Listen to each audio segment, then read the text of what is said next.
The grand rotunda of the Athari High Council was a place designed for eternity, built from the obsidian glass of the volcanic peaks and polished until it reflected the crushing weight of the nebula swirling in the skylights above. For 3,000 cycles, this chamber had been the sanctuary of quiet deliberation, a place where the fate of systems was weighed with the grace of scholars and the patience of saints. Now, however, the air tasted of ozone and terrified sweat. The silence that usually defined the High Council was gone, replaced by the low, vibrating hum of the atmospheric scrubbers working overtime to clear the pheromones of panic that leaked from the pores of the assembled elders.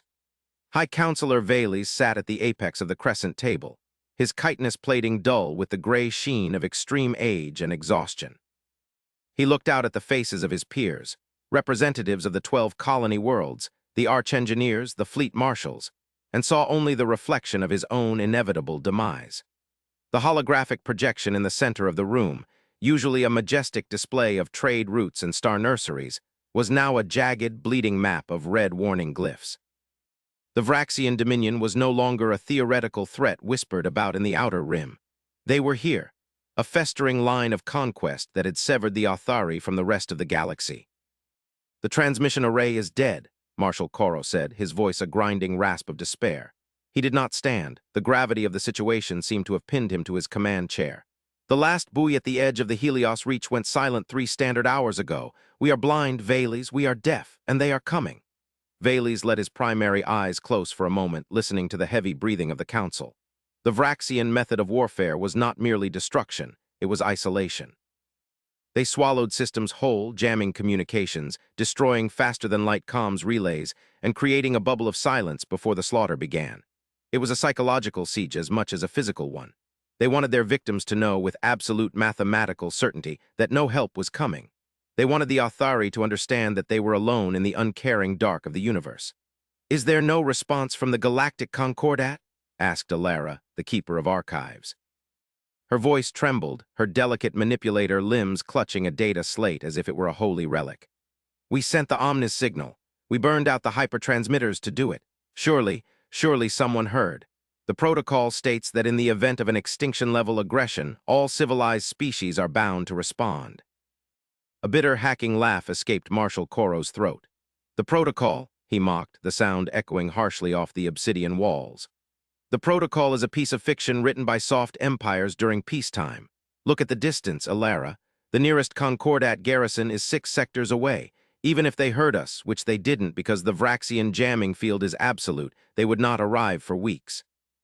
By then, Athara Prime will be a smoking husk, and our shells will be paving stones for the Vraxian temple ships." Vales opened his eyes and placed a heavy hand on the table. The sound was soft, but it silenced the room. "We do not mock hope, Marshal," Vales said, though he felt the hollowness of his own words. "But we must also embrace reality. The Vraxian vanguard has breached the outer defensive grid. Our orbital platforms are failing. We have days, perhaps hours, before the bombardment begins." He looked at the map again. The red tide was advancing. It was not a chaotic swarm, it was a precise, surgical excision of Athari territory. The Vraxians did not rush. They did not make mistakes.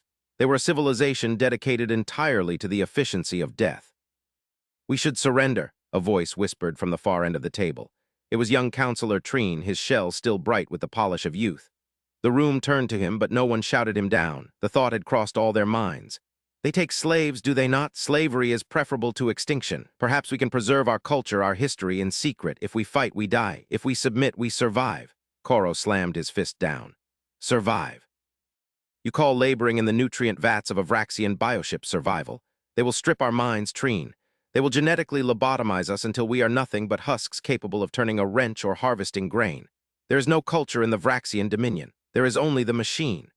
The debate raged on, a circular firing squad of blame and bargaining, but Vales found his mind drifting. He was thinking of the signal they had sent, the Omnis signal. It was an ancient, desperate measure, a frequency that utilized the resonance of dying stars to punch through subspace interference. It was dangerous, theoretical, and largely consci. Dared a myth, but the Athari engineers had built it, and they had fired it into the void just before the jamming wall slammed shut. They had aimed it not at the Concordat, whose bureaucracy was as slow as continental drift, but toward the unknown regions, toward the rim. There were legends, old and fragmented, of a species that dwelt there, not a member of the Concordat, not a known traitor. A species that had famously rejected the polite society of the galaxy to wander the dangerous frontiers. The archives called them reckless. The stories called them mad. But Vales had approved the signal because madness was all they had left. High Counselor, the censor officer's voice cut through the argument, sharp and terrified. Gravimetric shears detected, high orbit, Sector 4. The room froze. Sector 4 was directly above the capital city. Is it the Vraxian flagship? Vales asked, standing up, his joints popping with the effort. No, sir, the officer said, watching the readouts cascade with impossible data. The mass, it's wrong, it's too large, and the energy signature doesn't match Vraxian antimatter drives. It looks like a tear in the fabric of space itself. The main view screen flickered, shifting from the tactical map to a live visual feed of the sky above Authera Prime. The sun was setting, casting long purple shadows over the spires of the city, but the sky was being ripped apart. A vortex of blue and white lightning, silent in the vacuum but violent in its visual intensity, was spiraling open. It was not the clean, geometric aperture of a warp gate. It was a brute force puncture, as if something were smashing through the wall of reality with a sledgehammer. They are firing on the planet, Coro whispered, his face draining of color. That's a singularity weapon. No, the censor officer corrected, his voice trembling. It's an exit vector. Something is coming through. The fear in the room shifted from the dread of the known to the terror of the unknown. If the Vraxians were efficient killers, what kind of monster tore a hole in the universe just to enter a system?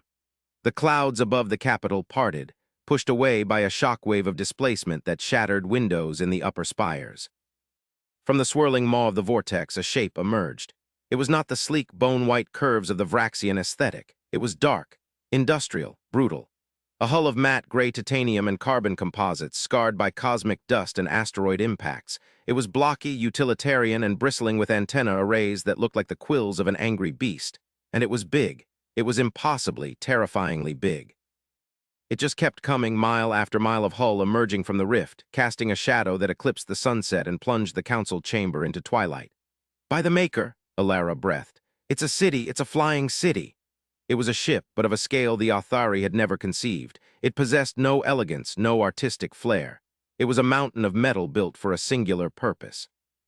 As it fully emerged, the rift snapped shut behind it, leaving the vessel hanging in low orbit, defying gravity with a hum that could be felt in the teeth of everyone on the ground. Then a second rift opened, then a third. Then the sky became a kaleidoscope of blue lightning as the fleet arrived. They were not all behemoths. Some were sleek destroyers, razor-sharp and predatory. Others were massive carriers, surrounded by clouds of drone fighters like swarms of angry insects. They filled the sky, a wall of iron between the Authari and the stars. The Vraxian fleet, which had been advancing with the arrogance of the untouchable, paused. Vales watched the tactical map. The Vraxian ships were halting their burn. They were confused. This was not in their simulations. Identify them, Vales ordered, his voice steady despite the shaking of his hands. Friend or foe? Unknown, the officer replied. They are hailing us, audio-only wideband frequency. They are broadcasting on everything. Military channels, civilian bands, even emergency frequencies. Put it through, Vales said. The static hissed for a second, violent and white, before resolving into a voice. It was not the clicking, synthetic speech of the Vraxian, nor the melodic tones of the Concordat.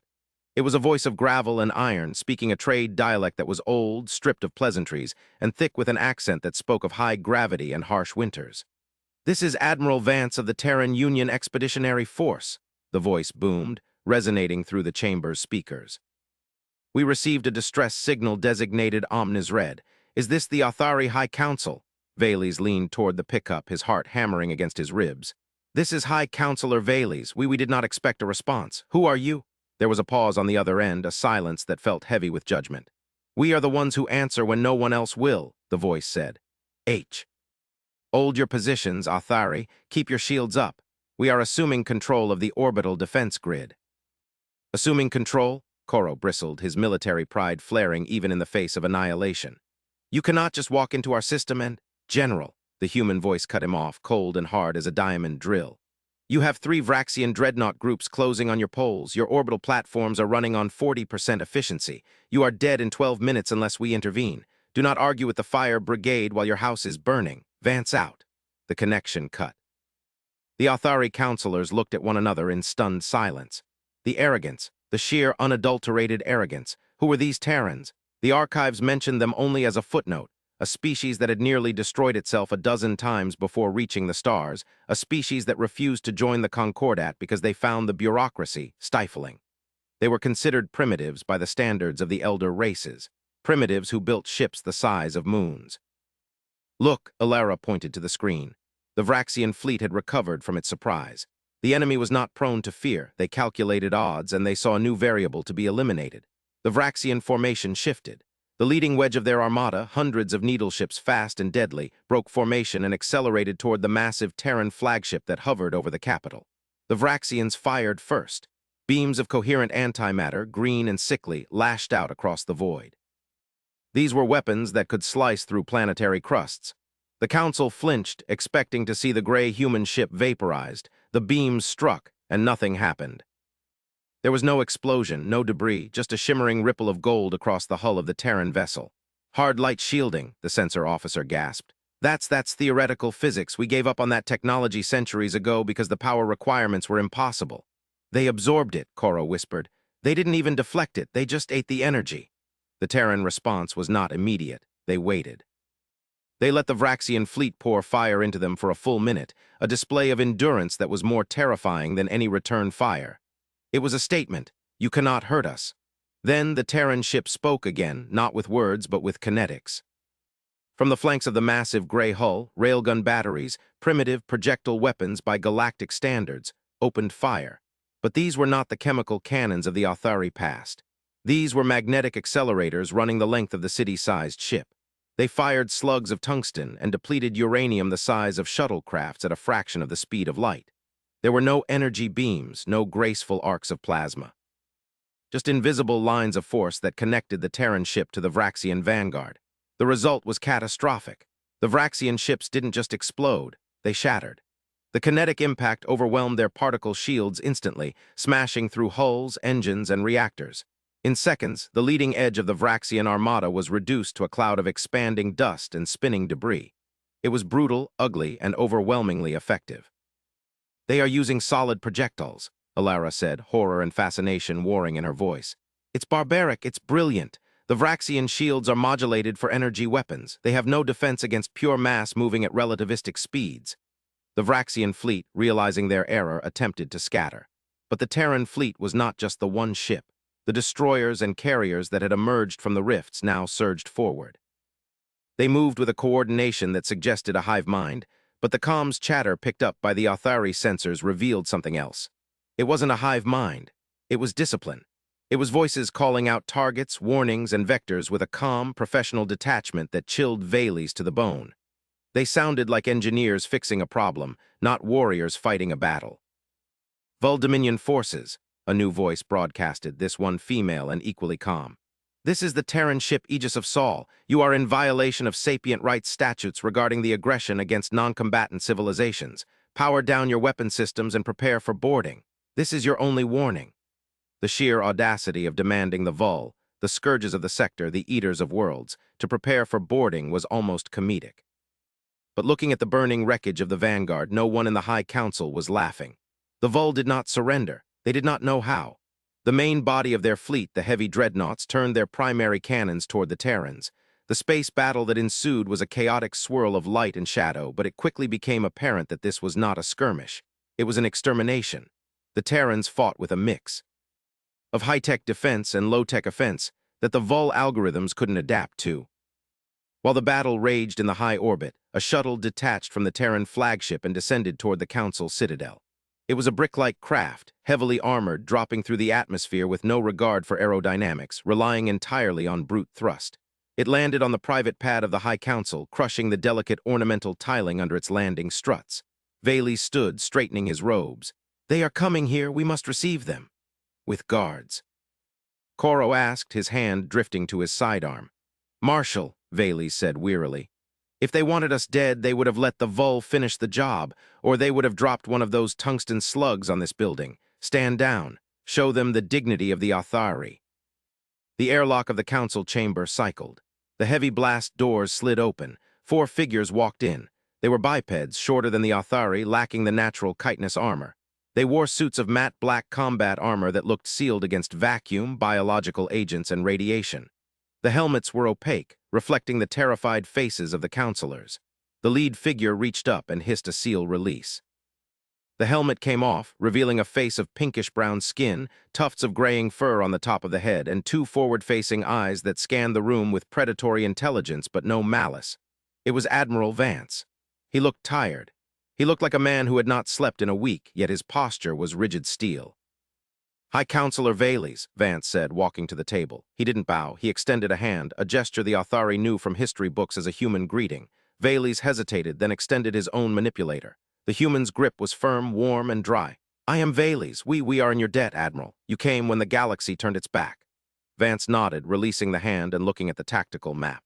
"The galaxy is a big place, Counselor. It's easy to get lost in the noise. But we monitor the omnis frequencies. We know what it means when someone lights that particular candle." He gestured to the woman beside him, who removed her helmet to reveal sharp features and eyes that seemed to hold a terrifying depth of calculation. "This is Ambassador Kynes. She'll handle the diplomatic integration once the shooting stops." "Integration?" Koro stepped forward. "We did not agree to be annexed, human. We asked for help, not new masters." Vance looked at Koro, his expression unreadable. "We aren't here to annex you, General. We don't want your territory. We don't want your resources. We have plenty of rocks back home." "Then why?" Alara asked softly. "Why bring a fleet of this magnitude? Why risk your lives for a species you have never met?" Vance sighed, looking up at the skylight where the flashes of the battle were beginning to die down. The Vul were retreating or dying. "Because," Vance said, his voice dropping to a register that commanded absolute silence, "we know what the Vul are. We've met them before. Not these ones specifically, but their kind. The swarmers, the locusts, the ones who think the universe is a buffet." He walked around the table, his boots clicking on the obsidian floor. "Humanity has a philosophy. We learned it the hard way. We spent our first few centuries in space fighting each other, then fighting the environment, then fighting everything that looked at us wrong. We realized that if we just stayed in our corner and built walls, eventually something bigger than the walls would come along." He stopped and looked Valles in the eye. "So we decided to become the wall." Battle in orbit was concluding. The sensor officer reported, "The Vul flagship has been disabled. Its reactor is critical. The Terrans they are towing it away. They aren't destroying it." Vance nodded. "We need their databanks. The Vul are moving with a purpose we haven't seen before. They aren't just expanding, they're running." "Running?" Valles asked, a cold chill settling in his stomach. "From what?" Vance exchanged a look with Ambassador Kynes. The room seemed to darken, though the lights hadn't flickered. "That is the discussion we need to have," Vance said. "The Vul are cruel, yes, but they are also afraid. They are pushing into this sector because they are being pushed out of their own."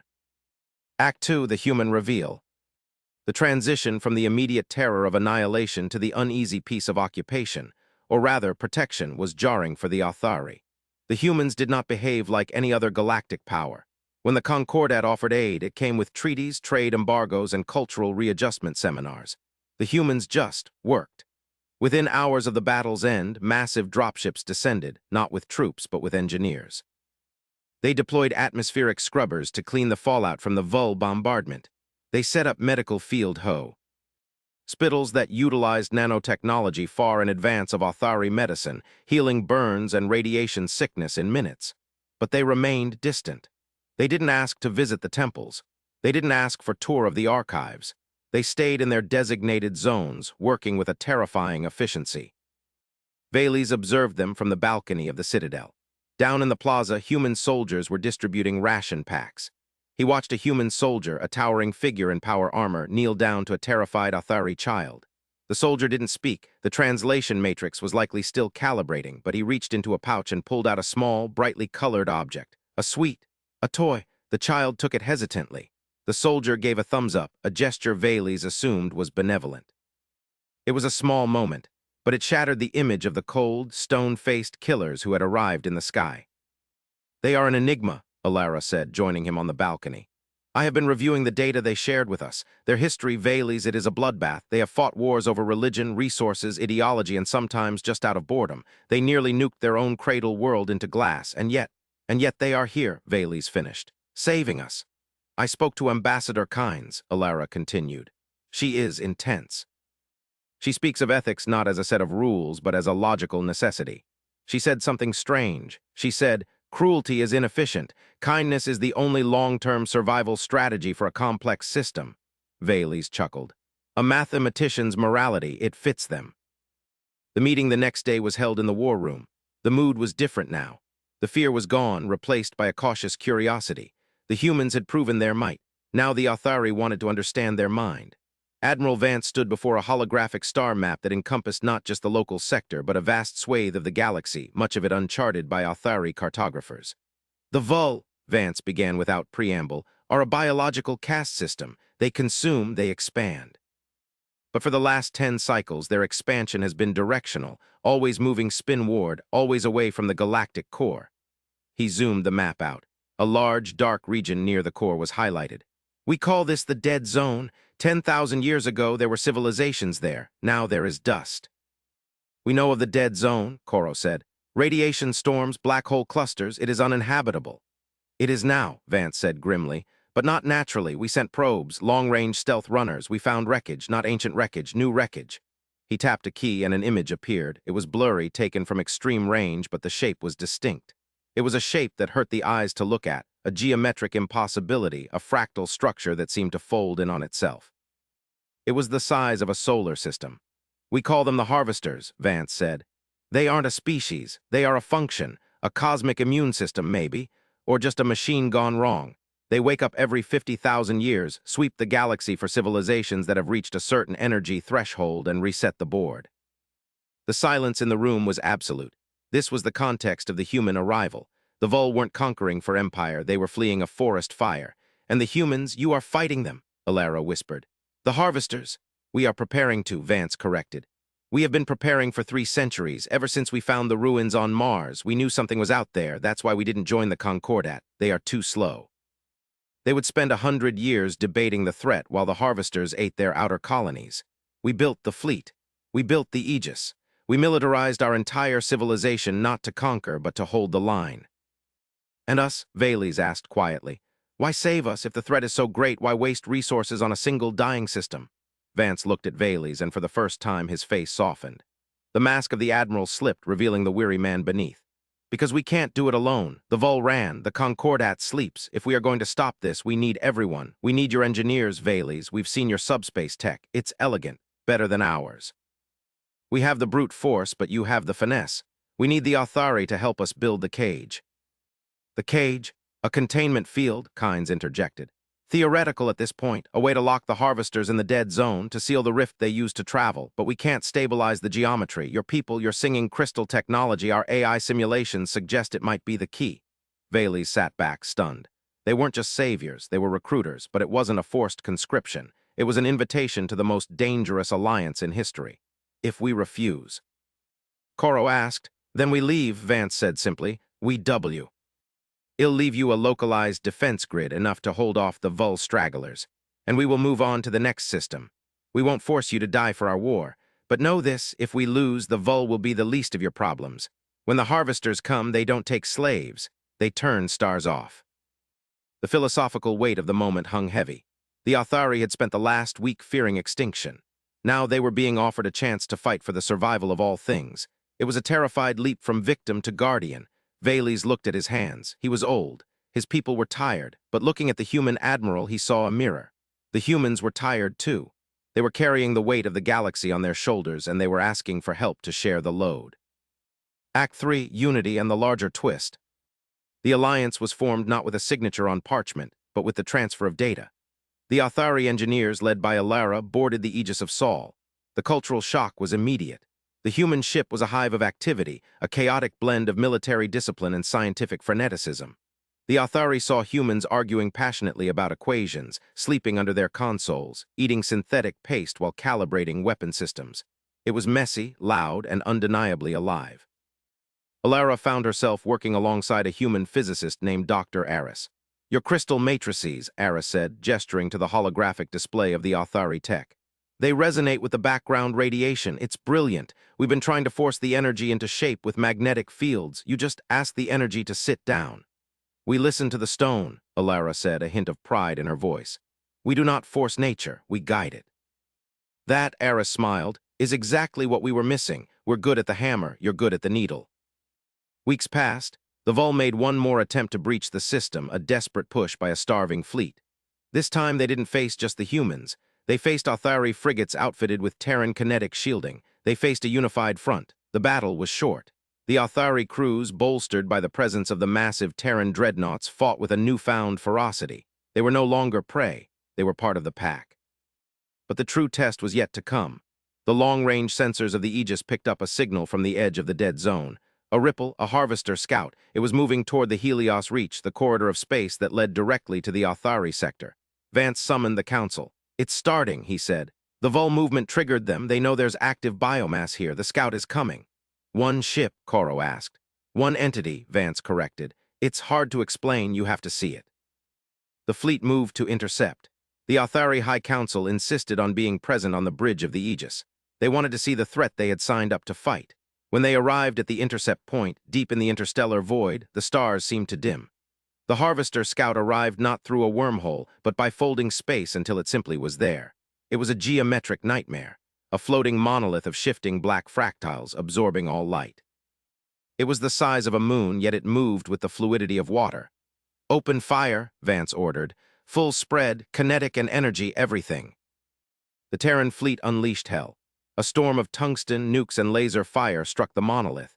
The Authari watched in horror as the attack simply vanished into the black surface. The Harvester didn't even slow down. It emitted a pulse, a sound that was not a sound but a psychic scream that made every crew member on every ship double over in pain. It was a message: cease. "It's adapting," Vance gritted out, blood trickling from his nose. "Shields up, rotate frequencies." The Harvester lashed out with tendrils of dark energy. A Terran destroyer, the Unbroken, was caught. The ship crumpled like tin foil, its hull turning to dust in seconds. No explosion, just erasure. "It's eating the matter," Alara realized, staring at her readings. "It breaks down the atomic bonds and harvests the energy it's feeding." "We can't hurt it," Koro yelled. "Our weapons are useless." "Not all of them," Alara said, her eyes widening. "Vance, the resonant frequency, the Authari crystal drive. If we invert the polarity and channel it through your main deflector dish, we can create a dissonance field. We can make the matter taste bad." Vance looked at her. "Can you do it?" "I need access to the main reactor," Alara said, already running toward the engineering station. "And I need a human engineer to bypass the safeties. It will burn out the core." "Aris," Vance barked. "Go with her, do it." The next few minutes were a blur of frantic commands. The Harvester was closing in on the Aegis. The dark tendrils were reaching out, grasping the edges of the Terran flagship's shields. The lights on the Bri. DGE flickered and died, replaced by emergency red. The psychic screaming grew louder, a chorus of 1 billion dead souls. Down in engineering, Alara and Aris worked in perfect sync. The delicate, four-armed Authari manipulated the crystal matrix while the human rerouted terawatts of raw power, his hands blistering from the heat of the console. "Ready!" Alara screamed. "Now!" The Aegis of Sol did not fire a beam. It emitted a pulse of pure white light. It was a song, the Authari death song, amplified 1 billion times by human nuclear fire. The wave hit the Harvester. For a second, nothing happened. Then the black fractals shuddered. The monolith let out a sound that felt like the universe tearing. The dark surface cracked. Light bled out from within it. The dissonance field disrupted the atomic binding forces of the entity. It couldn't hold its form. With a final, silent convulsion, the Harvester scout shattered, dissolving into a cloud of harmless cosmic dust. Silence returned to the bridge. The psychic scream vanished. We killed it," Koro whispered, disbelief in his voice. "We killed a god." Vance slumped in his chair, wiping the blood from his face. "Not a god," he said softly. "Just a machine, and we just figured out how to turn it off." The victory was monumental. It was the first time in recorded history that a Harvester unit had been destroyed. The data collected from the engagement was invaluable. But as the celebration began, Vance called Valles to his ready room. The mood was somber. "We won today," Vance said, pouring 2 glasses of an amber liquid. "But you saw it. That was a scout. The real fleet is waking up." Valles took the glass. "We are with you, Admiral. Today proved that, our technology and your might. Together we have a chance." Vance nodded, but he looked troubled. "There is something else, Valles, something we found in the wreckage of the Harvester scout, a data core." He activated a screen. Lines of code scrolled by, complex, alien, but decipherable. "The Harvesters, they aren't just cleaning the galaxy, they are transmitting." "Transmitting to whom?" Valles asked. Vance pointed to a set of coordinates. "To Andromeda. They aren't the source. They are the harvest drones. The farmers are in the next galaxy over." The revelation hung in the air, heavy and terrifying. The enemy wasn't just an ancient, automated system. It was an active invasion force from another galaxy. The scale of the conflict just expanded exponentially. "They are sending energy back," Vance said, "stripping this galaxy to power something over there." Valles looked at the coordinates, then at the Admiral. He didn't feel fear anymore. He felt a cold, hard resolve, the same resolve he had seen in the humans since day one. "Then we have work to do," Valles said. "We cannot just defend, we must attack, we must sever the link." Vance smiled, a genuine, wolfish smile. "Now you sound like a Terran counselor." "Perhaps," Valles said, raising his glass, "or perhaps you are becoming Authari. You are learning to listen to the silence." "To the silence," Vance toasted, "and to the noise we're about to make." The alliance of the Authari and the Terran Union was the beginning of the Galactic Coalition. They sent messengers to the Vull, not with threats, but with the data of the Harvester. The Vull, faced with the reality that their flight was futile, turned their ships around. They joined the line. The Concordat, shamed by the action of the Primitives, eventually mobilized. It was the beginning of the Great War, a conflict that would span 1,000 years. But it started there in the high orbit of Authera Prime, when a species that thought no one would come looked up and saw the gray hulls of Earth breaking the sky. They thought they were alone. They were wrong. The humans had arrived, and they had brought the thunder. Years later, Valles, now retired and resting in the gardens of the restored citadel, would tell the hatchlings the story. He would not speak of the fear. He would speak of the moment the sky tore open. He would tell them that the universe is dark and full of terrors, yes. But in that darkness, there are also those who carry torches. And if you are brave enough to light your own, you might just find that you are not as alone as you think. He looked up at the night sky, where the distant lights of the Terran patrol ships twinkled like new stars. "They came," he whispered to the sleeping city. "And they stayed." The wind rustled the leaves of the crystalline trees, singing a song of unity, of a future bought with courage, and of the mighty arrival that changed everything. The end of the beginning was written in the stars, not as a tragedy, but as a promise. The galaxy was no longer a collection of dying embers. It was a forge, and together, human and alien, they were the hammer and the anvil ready to shape destiny itself. The harvesters would come. The dark would rise, but the fleet stood ready. And this time, the Axie would not go quietly into the night. This time, the galaxy would bite back. The camera of history pulls back, leaving the garden, leaving the planet, rising through the atmosphere, past the orbiting shipyards where human and Authari engineers weld side by side, past the picket lines of Vull and Concordat cruisers and out into the deep void. There in the silence, a single buoy drifts. It is the original distress beacon, now deactivated, a museum piece in the vacuum. On its side, painted in rough, white letters by a human hand, are the words, "You rang." And the stars burn on,